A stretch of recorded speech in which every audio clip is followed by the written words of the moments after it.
هذا القرآن يوحدنا لطريق الخير يوجهنا الله تعالى أنزله ورسول الله بسم اللہ الرحمن الرحیم۔ قاعدہ: حرکت واو و یائے عین ماضی مجہول بعد اسکانی ما قبل بما قبل لہن، پس واو یا شود چون قیل و بیع و اختیر و انقید، و جائز است کہ حرکت ما قبل باقی دارند و واو و یا را ساکن کنند، پس یا وا شود چون قول و بوع و اختور و انقود، و در صورت ابدال اشمام ضمہ بکسر فا هم جائز است۔ قیل و بیا بی نهج ادا کنند که بوی ضمہ در کسر قاف و با یافته شود۔ دنی قاعده شد است که در معروف تعلیل شده باشد، لہذا در اعتبیر تعلیل نکنند، و ہرگاہ این یا با التقاء ساکنین در سیغ جمع مؤنث غائب تاخیر بیفتد در واو مفتوح العین فعلا ضمتان و در یاء مکسور العین کسرہ، سیغ معروف مجهول بیک صورت شود چون قلت و بعت و خفت۔ فائدہ: در مجهول استفعال نقل حرکت بئی قاعدہ نیست بلکہ بقاعدہ نمبر 8، پس در جمیع احوال قیل مثل قول و اشمام،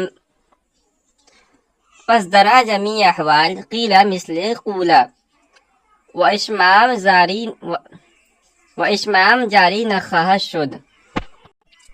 قاعدہ: حرکت واو و یاء عینی ماضی مجہول بعد اسکان ما قبل بما قبل لہن، ماضی مجہول کے عین کلمے کے واو اور یا کی حرکت ما قبل کو ساکین کرنے کے بعد اسی ما قبل کو دے دیتے ہیں، پس واو یا شود چون قیل و بیع و اختیر و انقیدہ، پھر واو یا ہو جاتا ہے جیسے قیلا، بیع، انقیدہ اور اختیرہ، و جائز است کہ حرکتی ما قبل باقی دارند و واو یا را ساکن کنند، پس یا واو شود چون قولا و بوعا و اختورا و انقودا، اور یہ بھی جائز ہے کہ ما قبل کی حرکت کو باقی رکھیں اور واو اور یا کو ساکن کر دیں، پھر یا واو سے تبدیل ہو جائے گی جیسے کہ قولا، بوعا، اختورا اور انقودا۔ ودر صورت ابدال اشمام ضمہ بکسر فا هم جائز است۔ قیل و بیا بی نهجی ادا کنند که بوی ضمہ در کسر قاف و با یافته شود، اور واو کو یا کے ساتھ بدلنے کی صورت میں فا کلمے کے کسرے کے ساتھ ضمہ کا اشمام بھی جائز ہے۔ وہ اشمام یہ ہے کہ قیلہ اور بیہ کو اس طرح ادا کریں کہ قاف اور با کے کسرہ میں ضمے کی بو پائی جائے۔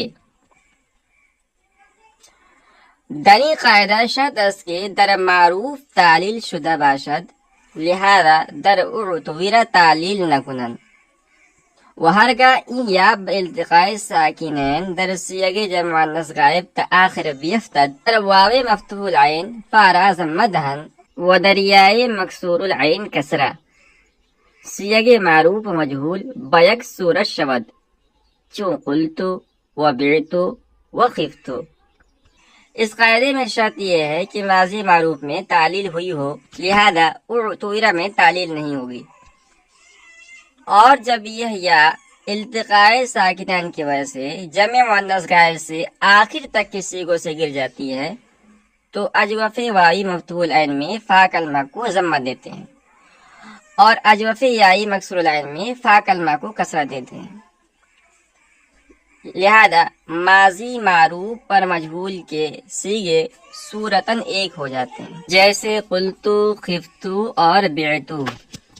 فائدہ: در مجہول استفعال نقل حرکت بئی قاعدہ نیست، بلکہ بقاعدہ نمبر 7 پس درا جمیع احوال قیل مثل قولا و اشمام جاری نہ خواہد شد۔ کہہ رہے ہیں کہ باب استفعال کی ماضی مجہول میں واو و یا کی حرکت کو ما قبل کی طرف سے نقل کرنا اس قاعدے کے مطابق نہیں ہے، بلکہ قاعدہ نمبر 8 کے مطابق ہے۔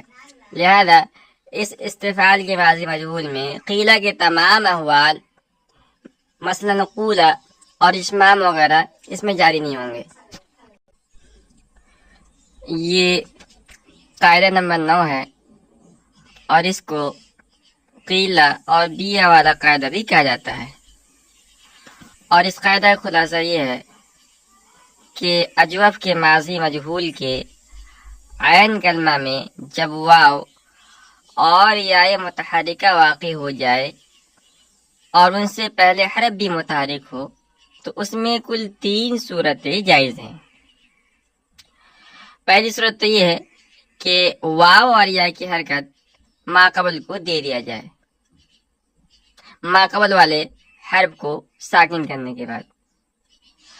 اس کے بعد عین کلمے کی جگہ اگر واو ہو تو وہ ما قبل مکسور ہونے کی وجہ سے یا سے بدل جائے گا، اور اگر یا ہو تو وہ اپنے حال پر باقی رہے گی، اس میں مزید کوئی تبدیلی نہیں ہوگی۔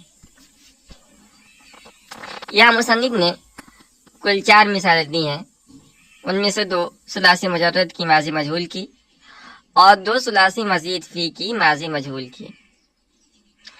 ان میں ایک مثال واو کی ہے اور ایک مثال یا کی ہے۔ تو ان مثالوں کو ہم سمجھتے ہیں۔ تو ثلاثی مجرد سے جو ماضی مجہول کی مثالیں دی ہیں مصنف نے، وہ ہے قیلہ اور بیعہ۔ پہلی مثال ہے قیلہ، یہ اصل میں تھا قویلہ، اور بیعہ یہ اصل میں تھا بویع۔ اب اس میں اسی قاعدے کے مطابق تعلیل کی ہے۔ سب سے پہلے ہم قیلہ کو لیتے ہیں۔ قیلہ یہ اصل میں قبیلہ تھا، بر وزن فعیلہ، یہ ماضی مجہول ہے، اور اس میں عین کلمے کی جگہ واو متحرکہ واقع ہے، اور اس کا ما قبل یعنی قاف بھی متحرک ہے، تو قاف کو ساکن کر کے واو کا کسرہ اس کو دیا۔ اب واو ساکن ما قبل مکسور ہونے کی وجہ سے جو میعاد والا قاعدہ ہے اس کے مطابق یا سے بدل دیا گیا، تو قیلہ بن گیا۔ اسی طرح بیع اصل میں بویع تھا، یہ ماضی مجہول کا صیغہ ہے جس میں عین کلمے کی جگہ یا متحرکہ واقع ہے، اور اس کا ما قبل یعنی با بھی متحرک ہے، تو با کی حرکت حذف کر کے یا کا کسرہ اس کو دیا گیا، تو بیع بن گیا۔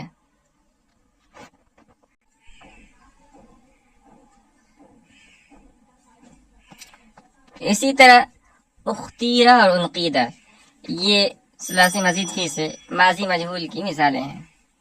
اختیرہ باب افتعال سے اجوف آئی ہے، اور انقیدہ باب انفعال سے اجوف واوی ہے۔ اچھا، ان میں کیا تعلیل کیا گیا؟ تو اختیرہ اصل میں اختوئرہ تھا، بروزن افتعلہ، جیسے اکتسبہ ہے، اس میں عین کلمے کی جگہ یا متحرکہ واقع ہے، اس لیے اس کا جب مادہ نکالیں گے تو نکلے گا خا یا را، اور اس کا ما قبل یعنی تا افتعالی متحرک ہے، تو اس تا کو ساکن کر کے یا کا کسرہ اس کو دیا، اختیرہ بن گیا۔ اسی طرح انقیدہ اصل میں ان قبیدہ تھا، ان فعیلہ کے وزن پر، جیسے ان صرفہ ہے، اس میں عین کرنے کی جگہ واو متحرکہ واقع ہے، اس لیے کہ اس کا جب مادہ نکالیں گے مادہ نکلے گا قاف و دال، اور اس کا ما قبل یعنی قاف بھی متحرک ہے، تو قاف کی حرکت حذف کر کے واو کا کسرہ اس کو دیا، ان قبیلہ بن گیا۔ اب واو ساکن ما قبل مکسور ہونے کی وجہ سے باقاعدہ میعاد واو کو یا سے ہم نے بدل دیا، تو ان قیدہ بن جائے گا۔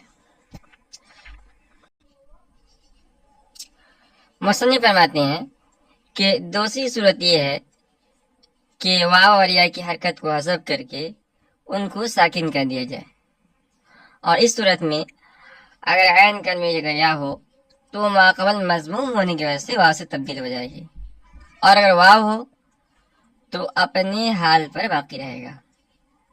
جیسے قولا جو اصل میں قویلا تھا، واو کی حرکت کو ہم نے حذف کیا تو قولا ہوا۔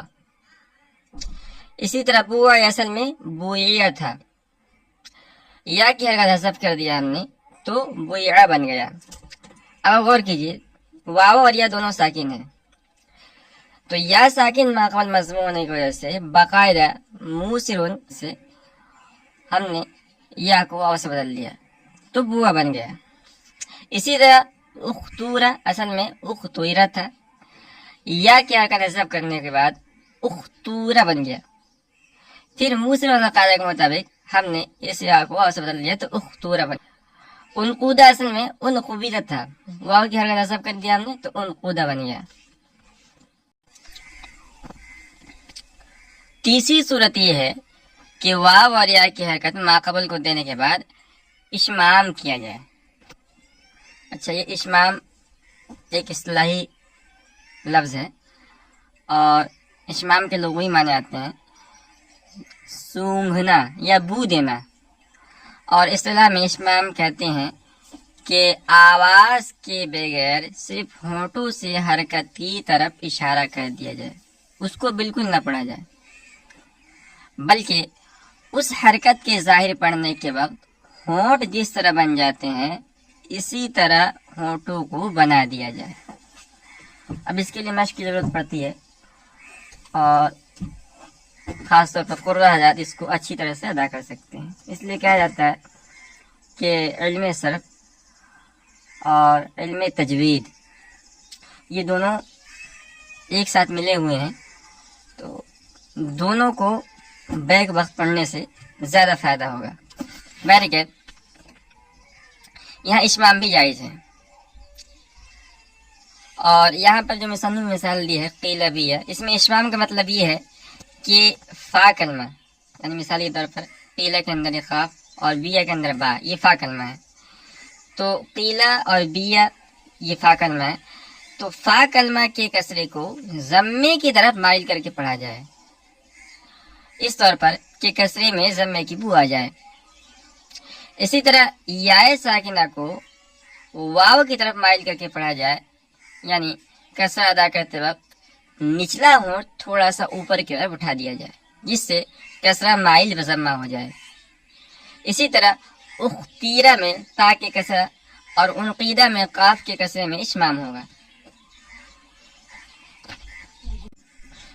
اب یہ اس قاعدے کی 3 صورتیں ہو گئی، یہ تینوں کی تینوں صورتیں جائز ہیں، مگر ان تینوں صورتوں میں سب سے بہتر اور افصح پہلی صورت ہے۔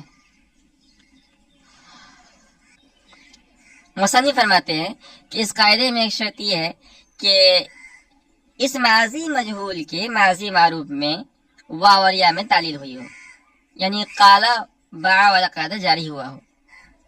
لہذا اعتویرا یہ جو ماضی مجہول ہے اس میں یہ قاعدہ جاری نہیں ہوگا، کیونکہ اس کے ماضی معروف اعتوارا میں تعلیل نہیں ہوئی۔ اسی طرح عویرا، سویدہ اور سویدہ ان کے اندر بھی قاعدہ جاری نہیں ہوتا، کیونکہ ان کے ماضی معروف عویرا، سعیدہ اور سویدہ میں قالا اور با والا قاعدہ جاری نہیں ہوا ہے۔ اس کے ساتھ ساتھ یہ بھی واضح ہے کہ یہ قاعدہ صرف اجوب میں جاری ہوتا ہے، اور پھر اجوب کے ابواب میں سے ثلاثی مجرد کے ماضی معروف میں اور ثلاثی مزید فی میں سے صرف باب افتعال اور باب انفعال کے ماضی مجہول میں جاری ہوتا ہے، ان کے علاوہ دوسرے باب میں قاعدہ جاری نہیں ہوتا ہے۔ اور اس کی وجہ ہے کہ یہ قاعدہ وہاں جاری ہوتا ہے جہاں فعلہ کا وزن بنتا ہو، جیسے قویلہ ہے، وعیہ ہے، اور فعلہ کا وزن ان مذکورہ باب کے علاوہ دوسرے باب میں نہیں پایا جاتا ہے۔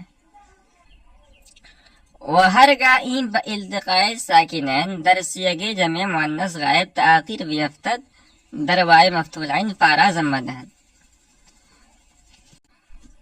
یہاں سے مصنف رحمۃ اللہ علیہ فرمانا چاہتے ہیں کہ ماضی مجہول کے عین کلمے میں جو یا ہے چاہے شروع سے یا ہو جیسے بیا ہے، یا واو سے بدلی ہوئی ہو جیسے قیلا ہے یا قویلا تھا، یا جمع مؤنث غائب سے لے کر آخر تک کے تمام صیغوں سے اجتماع ساکنین کی وجہ سے گر جاتی ہے۔ ابھی دیکھا جائے گا اگر اس کے ماضی معروف اجوف واوی مفتوح العین ہو تو ماضی مجہول کے فا کلمہ کو ضمہ دیا جائے گا، اور اگر ماضی معروف اجوف واوی مکسور العین ہو یا اجوف یائی ہو مطلقاً تو ماضی مجہول میں فا کلمہ مکسور ہوگا۔ اس کو مثال سمجھیے، اجوف واوی مفتوح العین کی مثال جیسے قلنا، یہ اصل میں تھا قبلنا۔ اس قاعدے کی پہلی صورت کے مطابق واو کی حرکت ما قبل کو دے کر میعادن والا قاعدے کی وجہ سے واو یا سے بدل دیا گیا، تو ہو جائے گا قیلنا، قی اس کے بعد لام ہے ساکن اور نون، قیلنا۔ اجتماع ساکن سے آ گر گئی تو ہو جائے گا قلنا۔ اب چونکہ اس کے ماضی معروف اجوف واوی مفتوح العین ہے یعنی قالا، اس لیے کہ اصل میں تھا قبلا، اسی بنا پر فا کلمہ یعنی قاف کو ہم نے ضمہ دیا اور یہ بن جائے گا قلنا سے قلنا۔ اسی طرح جو دیگر صیغے ہیں، قلتا ہے، قلتما ہے، اس کے اندر بھی یہ قاعدہ، یہ تعلیل جاری کیا جائے گا۔ اجوف واوی مکسور العین کی مثال جیسے خفنا، یہ اصل میں تھا خوفنا۔ اب اس کے اندر بھی قیلا بھی والا قاعدہ کی پہلی صورت کے مطابق واو کی حرکت ما قبل کو دے دیا اور میعادن والا قاعدے کے ساتھ واو یا سے ہم نے بدل لیا تو ہو جائے گا خیفنا۔ پھر اجتماع ساکن کی وجہ سے یہ حذف ہو گئی تو ہو جائے گا خفنا۔ تو یہاں چونکہ اس کے ماضی معروف اجوف واوی یہ مکسور العین ہے، اس لیے ہم نے اس کو کسرہ باقی رکھا ہم نے جیسے ماضی معروف کے اندر تھا، اور اسی طرح قاعدہ دیگر صیغوں خفتا، خفتما الی الاخیر میں جاری ہوگا۔ اجوف واوی کی مثال جیسے بعنا، یہ اصل میں تھا بویعنا۔ اس قاعدے کی پہلی صورت کے مطابق یا کی حرکت ما قبل کو دینے کے بعد یا التقاء ساکنین کی وجہ سے گر رہی تو بعنا ہوا۔ اب اس میں بھی یہ فا کلمہ یعنی با یہ مکسور ہے تو یہ جیسے ماضی معروف کے اندر تھا ماضی مجہول کے اندر بھی رہے گا۔ آخر مصنف نے ایک فائدہ ذکر کیا ہے، اور فائدہ میں یہ بات بتائیے کہ باب استفعال سے اجوف کے ماضی مجہول میں عین کلمے کی حرکت جو ما قبل کو دی جاتی ہے وہ اس قاعدے کے موافق نہیں دی جاتی ہے، بلکہ اس کے اندر یقول و یبی والا قاعدہ جاری ہوتا ہے۔ جیسے استقیمہ ہے، یہ سمجھا تھا استقویمہ، اسی طرح استخیرہ، یہ سمجھا تھا استخیرہ۔ اب ان کے اندر واو اور یا کی حرکت ما قبل کو دی گئی تو بن جائے گا استقویمہ، اور پھر میعادن والا قاعدہ سے ہم نے واو کو یا سے بدل لیا تو ہو جائے گا استقیمہ۔ اسی طرح استخیرہ سے ہو جائے گا استخیرہ۔ مثلا فرماتے ہیں کہ یہاں استقیمہ میں واو اور استخیرہ میں یا کی حرکت ما قبل کو یہ قاعدہ نمبر 8 کے مطابق دی گئی ہے۔ یہ جو ہم نے قاعدہ پڑھا قیلا بھی والا قاعدہ اس قاعدے کے موافق نہیں دی گئی ہے، اور اس کی وجہ یہ ہے کہ قیلا اور بیا والا قاعدہ اس واو اور یا میں جاری ہوتا ہے جن کا ما قبل متحرک ہو، اور آپ جانتے ہیں کہ باب استفعال کے ماضی مجہول میں ما قبل متحرک نہیں ہوتا ہے بلکہ ساکن ہوتا ہے، اور واو اور یا جب متحرک ما قبل ساکن ہو تو ان کے لیے قاعدہ نمبر 8 ہے۔ اچھا، اس کے علاوہ ایک دوسری بات جو ہم نے ما قبل کے اندر ذکر کی تھی وہ یہ ہے کہ قیلا اور بیا والا قاعدہ وہاں جاری ہوتا ہے جہاں فعیلہ کا وزن پایا جاتا ہو، اور باب استفعال کے ماضی مجہول میں فعیلہ کا وزن نہیں پایا جاتا ہے، لہذا جب اس میں قیلا اور بیا والا قاعدہ جاری نہیں ہوتا ہے تو قیلا اور بیا والا قاعدے میں جو 3 صورتیں ہیں وہ بھی یہاں جائز نہیں ہوں گی، وہ بھی یہاں جاری نہیں ہوں گی۔ ویسے ہی فرماتے ہیں کہ اس کے اندر نہ تو واو اور یا کی حرکت کو حذف کرنا جائز ہے نہ اشمام کرنا جائز ہے، بلکہ یہاں صرف واو اور یا کی حرکت ما قبل کو دی جائے گی۔